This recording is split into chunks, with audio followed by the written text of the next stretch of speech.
Pagbasa sa Aklat ng Kawikaan, Kabanata 13, talata 1 hanggang 25. Ang anak na may unawa ay nakikinig sa kanyang ama, ngunit walang halaga sa palalo ang paalala sa kanya. Natatamo ng mabuti ang bunga ng kanyang kabaitan, ngunit ang ninanasan ng masama ay puro karahasan. Ang maingat magsalita ay nag-iingat sa kanyang buhay, ngunit ang taong madaldal ay nasasadlak sa kapahamakan. Ang tamad ay nangangarap ngunit hindi natutupad, ang hangarin ng masikap ay laging nagaganap. Ang taong matuwid ay namumuhi sa kasinungalingan, ngunit ang salita ng masama ay nakakahiyang pakinggan. Ang mabuti iniingatan ng kanyang katuwiran, ngunit ang masamay ipinapahamak ng likong pamumuhay. May taong nagkukunwang mayaman subalit wala naman, ngunit ang iba'y nag-aayos mahirap bagaman sila ay mayaman. Ang yaman ng isang tao ay pantubo sa kanyang buhay, ngunit sa isang mahirap, ito ay hindi nakababahala. Ang matuwid ay tulad ng maningning na ilaw, ngunit ang masama ay lamparang namamatay. Ang kapalaluan ay nagbubunga ng kaguluhan, ngunit ang pakikinig sa payo ay nagbabadya ng karunungan. Ang kayamanang tinamo sa daya ay madaling nawawala, ngunit ang kayamanang pinaghirapan ay pinagpapala. Ang matagal na paghihintay ay nagpapahina ng kalooban,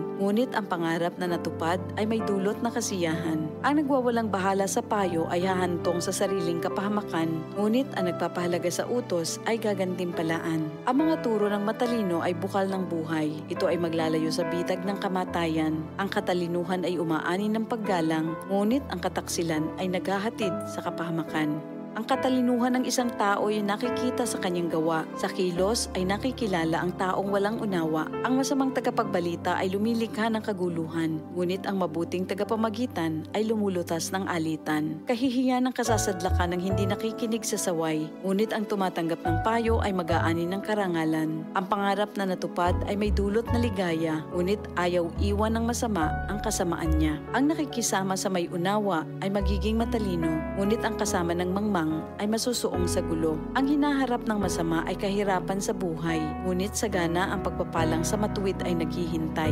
Ang matuwid ay nag-iiwan ng pamana hanggang sa kaapu-apuhan, at sa matuwid na uuwi ang naipon ng isang makasalanan. Ang bukid ng mahihirap may pangakong kasaganaan, ngunit ito'y nasasayang dahil sa kawalan ng katarungan. Mapagmahal na magulang, anak ay dinidisiplina. Anak na di napapalo, di mahal ng magulang. Ang matuwid ay sagana sa lahat ng kailangan, ngunit ang masama ay palagi namang nagkukulang. Ito ang salita ng Diyos.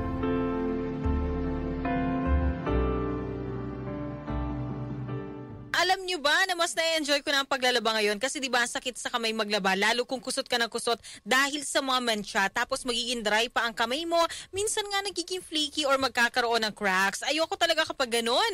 Pero alam nyo mga kasama, nung isang araw na pabili ako ng Pride Bar Blue kasi napansin ko ang daming mommies na bumibili nun. At in fairness, hindi sumakit ng kamay ko pagkatapos maglaba. Ang bilis ko pang natapos kasi isang laba lang, tanggal agad ang mga mensya.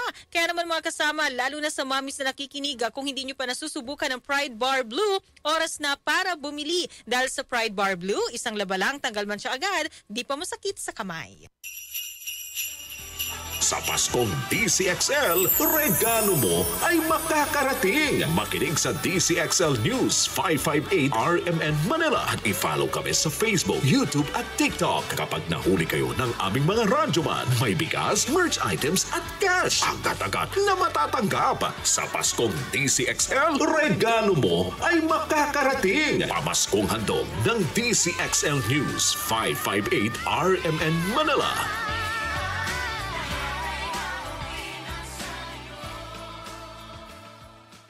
Mga balitang 24/7 binabantayan. Kaya unang-una ka. Unang radyo, unang balita. Unang radyo, unang balita. Mula sa pinakamainit na headlines hanggang sa pinakabagong issue na dapat mong malaman. Unang radyo, unang balita. Unang radyo, unang balita. Your morning daily dose of the latest and most relevant news across the country. Lunes hanggang Biyernes, alas 5 hanggang alas 6 ng umaga. Unang radyo, unang balita. Unang radyo, unang balita. Kasama si Rod Marcelino. Unang radyo, unang balita. Unang radyo, unang balita. Sa DCXL News 558 kHz RMN Manila. Umagang walang paligoy-ligoy sa usapan. Insightful discussions on issues that matter. Straight to the point. Straight to the point. Basta totoo. Balita no filter. Walang preno. Straight to the point. Straight to the point. Lunes hanggang Biyernes, alas 6 hanggang alas 9 ng umaga. With Aljo Bendijo. Straight to the point. Straight to the point. Dito sa DCXL News 558 kHz RMN Manila. Ang daming kwento, ang daming issue. Sino ang dapat pakinggan? Siyempre, ang say ng taong bayan. Ang say ng taong bayan. Alams na. Ready na ba kayo sa balitaktakan at diskusyon? Sa pinakamaiinit na usapan, hindi tayo magpapahuli.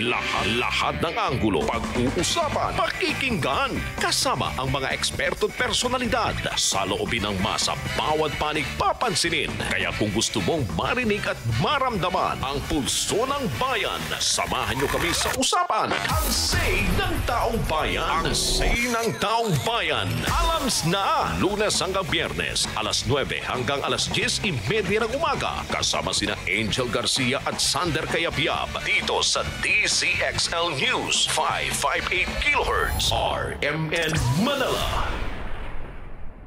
DCXL 558